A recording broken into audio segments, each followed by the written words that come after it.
Hey Cinema Surfers, it's Nathan back again for episode 2 of the Cinema Surfer. You may be asking, why is he dressed so nice? My answer, why not?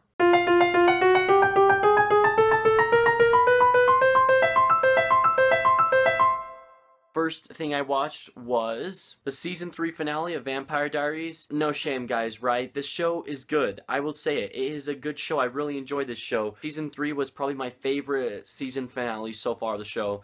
I am now on episode 2 of season 4, but season 3 finale was really cool. The next movie I watched was Frankenweenie, and this movie, what used to be my favorite stop-motion animation movie, but after seeing it again, I think it is a little weirder than I remember it. I mean, it is a Tim Burton movie, and so you can expect it to be a little different from other movies, but this movie really is different, and after seeing it again, I just didn't like it as much as I did last time I saw it. It went from a 10 out of 10 to an 8 out of 10, which is not as good as when I saw it last time. The next thing is a TV show that I have actually started because I checked out the reviews and it's only an 18 episode show because it got canceled after the first season because I think it had something to do with the budget, but it's really sad because it was a really good show. And that show is Freaks and Geeks, and this show is super good. I really enjoy it. I haven't finished it yet. There are 18 episodes, like I said, and I'm on episode 8, I think. And so I really am enjoying this show. It has an all-star cast, literally. People who are really famous today all started out on this show. We got James Franco, Jason Segel,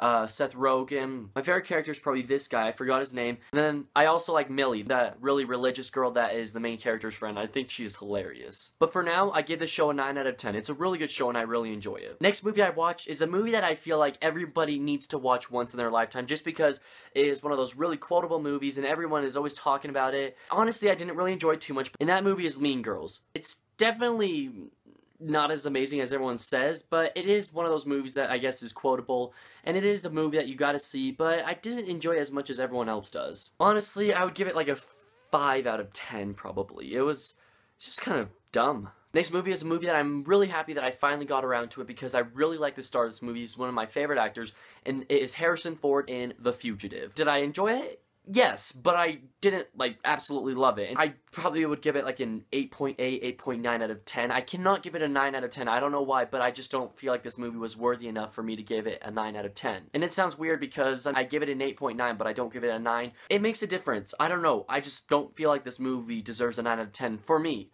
That's just my personal opinion. The movie was really good, though. It had a lot of action. It was a really cool movie. The main character is a doctor, and he's on the run because he is guilty of his wife's murder. Everybody thinks that he killed his wife and he's innocent the whole movie, and so he's running away and he's really elaborate. He's a doctor, so he's really smart, and it's just cool seeing him try to outrun the police officers, which the main one is Tommy Lee Jones. It's actually funny, 2 characters from Lost are in this show and they work together. It's Arts and Rose. So if any of you are fans of Lost, 2 characters are in this movie. The next movie is actually the highest rated Pixar movie as a Metascore rating goes on IMDb. With a 96% out of 100, it is Ratatouille. Ratatouille is a really good movie, but there were parts that I got kind of annoyed at the characters. The voices in this movie just kind of bother me. Like this guy and Remy, the mouse, the rat, I mean. Overall, I think it's a really good movie, and I would give it a 9 out of 10, actually. The next movie I saw is another Pixar movie, and it is the highest rated Pixar movie on the top 250 movie list of IMDb. That movie is WALL-E. Now, WALL-E, it's good, but it doesn't deserve to be in the top 100. It's in the top 65, somewhere around there. I enjoy this movie, I do, and I think it's a precious Pixar movie, but I don't think that it's as good as everyone says it is. I do think this movie is very overrated, and I would give it an 8.5 out of 10. This next movie I saw is a movie that everyone has seen recently, and that is The Amazing Spider-Man 2. It was good. It was just really cheesy. As some of you may know, Spider-Man is my favorite superhero, and so anytime there's a new Spider-Man movie or anything Spider-Man, I'm automatically intrigued, and so I went into this movie with high hopes. I kind of figured it would be cheesy because, I mean, come on guys, let's admit, every Spider-Man movie is cheesy, but I still love them all. But this movie just bothered me. I did not like the way they portrayed Electro, like, at all. I didn't like the reason he was out to get Spider-Man. I didn't like his character, how it's his birthday and he just wants to be known by people. I just thought it was all really cheesy and stupid, and I wish they would have had a better story for him. Honestly, I would have rather had Green Goblin be the main villain in this movie rather than Electro, and I think that the only reason they did not do it that way was because they've already had a movie where Green Goblin is the main villain. And so they wanted to change things up a little bit. They've never had Electro in a Spider-Man feature film, and so they really wanted to just change things up, and I just don't think it was the best decision. But this movie is good overall, don't get me wrong. I did enjoy the movie, I just thought it was really cheesy. But I do like how they're being very true to the comics, and most of you will know what I mean if you've seen the movie. But yeah, it was a good movie. I probably liked the first one a little more, and I would give this one a 7.5 out of 10. I recently read the book that this movie was based on in English in high school, and so I had to watch the movie afterwards, and that movie is The Great Gatsby. Now, after reading the book, I am disappointed in the movie, I'll admit it. I think that the movie was true to the book, but there are also a lot of things that they could have easily left out. Like, the party scene was way more extravagant and crazy than the book was. And also, they played, like, modern-day music in this movie, which was probably my biggest complaint. Like, there's a part where rap is playing, and then they just have, like, crazy music that plays nowadays, and I didn't think that belonged, like, at all whatsoever in a movie that takes place in the 1900s, in the early 1900s, and so that really bothered me. This movie definitely went down in my top 100 list. Like, before I saw this movie again, I had it at a 9 out of 10 on IMDb, but I moved it down to a 7.3 out of 10 because I was just really disappointed with the way they portrayed the music, and like, some things I just kind of didn't agree with. I wish that they would have portrayed certain parts of the book differently, but the book is amazing. I still enjoy the movie. All-star cast. It has some of my favorite actors: Leonardo DiCaprio, Tobey Maguire, what is his name? Joel Edgerton. I like all of them, and so a great movie, but just not entirely true to the book. The next movie I watched was a movie that I only watched because it was recommended to me by a friend, and also I had it in the collection, so I figured, why not? I'll watch it. And that movie is Mars Attacks. Mars Attacks, okay. This movie is not good at all. I didn't have high expectations for it, but I also didn't have low expectations for it. I just wanted to watch a good movie, and it's a movie by Tim Burton, which, as you guys know, I enjoy Tim Burton. It also has Jack Nicholson, and my friend told me it's a really funny movie. I watched it and literally did not like it at all. Like, it was a super hard movie for me to finish. I literally just wanted to stop the movie and not finish it because it was so incredibly stupid. And I know that it's supposed to be stupid, but it still bothered me because they need to have a little, I don't know, I'd give Mars Attacks a 3 out of 10. Mainly because Jack Nicholson is in it, and that's basically it. The next movie I watched had a lot of Oscar nominations for actors and actresses when the movie came out, mainly actresses, and that movie is The Hours. The movie stars Nicole Kidman, Julianne Moore, and Meryl Streep, and they all give great performances, but it was just kind of a weird movie. It was a different movie, that's for sure, but it's also kind of cool. The movie is about 3 different lives and different time periods, and they all kind of correlate with each other.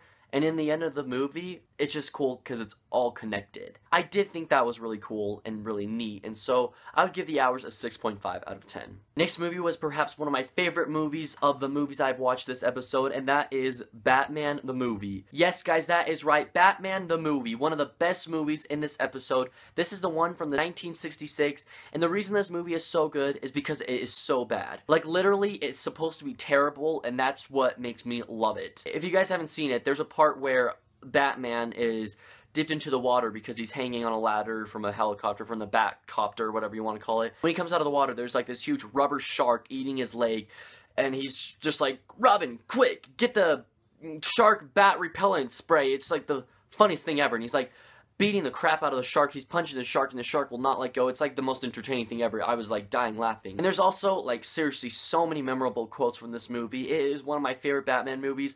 Of course, I like all the Nolan movies more, and I probably like the first Tim Burton movie more, but after that, it's my 5th favorite. So basically, my Batman movie order goes: The Dark Knight Rises, Batman Begins, Batman the Movie, Batman the Movie, and then it's Batman Returns, then it's Batman Forever, and then it's Batman and Robin. And to be honest, I don't even know what to rate this movie. If I'm to rate it on a scale of how stupid it is, 10 out of 10 easily. Like, seriously, this movie is hilarious. But if I'm to rate it on, like, a normal movie scale, like, compared to, like, The Great Gatsby or something, I would probably give this a 6 or 7 out of 10.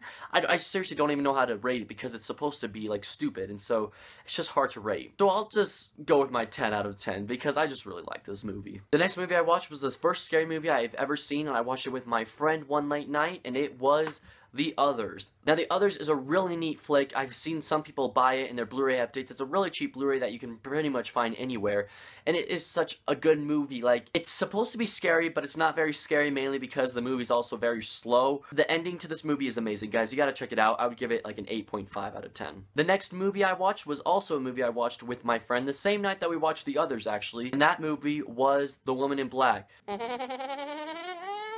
This is seriously like one of my favorite scary movies ever. I think that this movie was so well done. A lot of people don't like the ending of this movie, but I absolutely love it. I think it's cool. I'm not going to say what happens because I don't want to ruin it at all, but I like the ending of this movie, and it's just a good scary movie. There are a couple cheesy parts in the movie, and that's why I don't give it a 10 out of 10, because literally, this is probably a movie that I could watch anytime. And so, for that, like a 9.5 out of 10 easily. Next movie I watched is literally my top 5 favorite movies of all time, and it is obvious why it is, like, no questions asked, and that movie is Inception. Now, I know that everybody loves this movie, but I don't care if I agree with everybody. I will happily agree with everybody, because this movie is simply amazing. I love Inception. It's funny because my friend and I, we watched it 2 nights in a row, and both nights we fell asleep, but I've seen the movie plenty of times, so I'm counting it.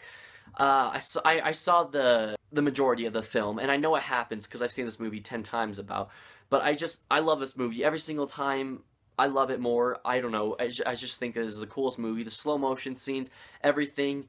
The scene when Joseph Gordon-Levitt is in the hallway fighting the people and he's floating, I just think that's literally one of my favorite movie scenes in history. Inception, easy 10 out of 10 stars, guys. I mean, come on, it's Inception. Obviously, you guys know that it's my favorite movie of this episode, but one movie that was very close behind and that is now in my top 50 favorite movies of all time is 500 Days of Summer. Oh my gosh, this movie is amazing. I've been wanting to see 500 Days of Summer for a long time. I saw it, and I am absolutely in love with this movie. I watched it. It was funny, it's witty, it's clever. Joseph Gordon-Levitt is one of my favorite actors also, so it makes it all the way better.